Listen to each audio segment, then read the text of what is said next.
Why is losing weight not a good focus? We've been trying to do that for the last 50 years. We have literally been focused on weight loss for easily the past 5 decades. My question is, have we gotten any better at it?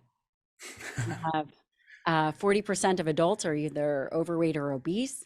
We are not getting better. We are getting sicker. But again, when we think about a problem and we frame the problem correctly, it would stand to reason that we get an answer that is effective.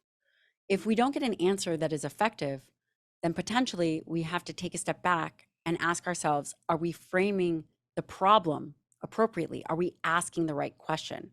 And that's really where muscle centric medicine was born, is that I realized my sickest patients, it wasn't an obesity problem, it was a skeletal muscle problem. And the conversation and the languaging and the vocabulary has all been about what we have to lose, when it should be about what we have to gain if we want to make positive momentum. I appreciate there is an evidence-based component to nutrition and training. You know me very well. You know I am evidence-based. I did a fellowship at WashU in nutritional sciences and geriatrics. I did my undergraduate in nutritional sciences as well. I will say that I can provide someone with the most amazing plan that exists. But if the mental framework is not in line to execute off of that, then that person will not be successful. So, yes, from a medical perspective, we need to focus on skeletal muscle health because it really is rooted in strength, capacity. I've never had a patient say, wow, I regret being strong. I regret being capable. It's made my health worse. I've never heard that. The other thing that skeletal muscle offers when we focus on what we have to gain is the person one has to become to obtain this metabolic currency. It's metabolic currency. And it's not currency that you can buy, that you can sell, that you can trade for. It has to be earned. You become a more resilient, more capable version of yourself. Mhm. And the same cannot be said if you are constantly focused on what you have to lose. This experience of yo-yo dieting, somebody loses weight, they go on a diet, they lose a bunch of weight, Yes. and then we know that a large portion of people gain it back. Yes. The recidivism rate is, geez, at least 90%. So what I'm asking is, yes, exactly. So what I'm asking is, does skeletal muscle tie into that story? Meaning, Oh, yeah. are people who build their skeletal muscle or who exercise their skeletal muscle less prone to recidivism than people who are more sedentary, for example? Absolutely. Absolutely.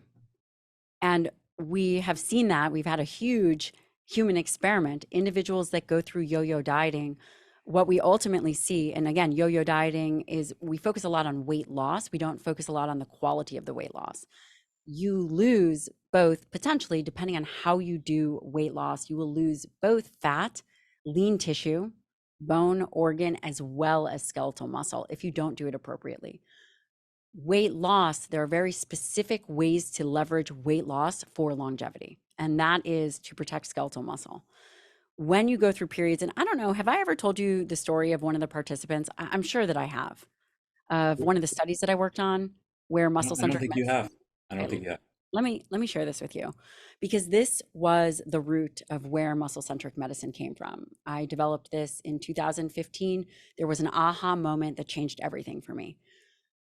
To provide you with a lens at which I was viewing things, I had mentioned before that I did my undergraduate in human nutrition, and I studied under one of the world leading protein experts, Don Layman, where he discovered the connection between leucine muscle protein synthesis as a nutrient threshold, right? This gram of protein that causes subsequent muscle protein synthesis.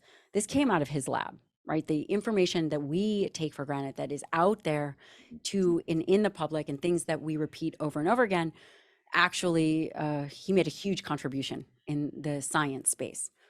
That was the framework that I began my journey. Fast forward to medical school, fast forward to 2 residencies, and then back in fellowship where I was doing geriatric fellowship, seeing patients 65 and up during the day in the nursing homes, palliative care, end of life, running a memory and aging clinic. That was part of what a fellow's job was. And then in the mornings, I was doing obesity medicine research and nutritional science. And then in the evenings, we were doing fMRI studies and clamp data and cognitive testing. I fell in love with one of these participants, and she was a mom of 3 kids, just big, boisterous energy. And she always put herself last. She did exactly what the medical community had recommended. She exercised more, she ate less, and she'd been struggling with the same 20 pounds for, say, 20 years. I imaged her brain, and her brain looked like the beginning of an Alzheimer's brain. And I realized that we failed her, that the medical community had failed her, that I had failed her, that she wasn't told an appropriate recommendation for how to lose weight, how to maintain skeletal muscle. She had done Weight Watchers and Jenny Craig. These are low protein diets that are processed foods. She wasn't told to resistance train. She is an example of what you're talking about. And she never was able to recover her metabolism. Again, it wasn't too late for her, but up until that point, she had been doing, quote, everything right. And so the end result of the current dogma of eat less, exercise more, it is all about calories, isn't totally correct. It's all about protein and muscle health. And then it's about weight loss.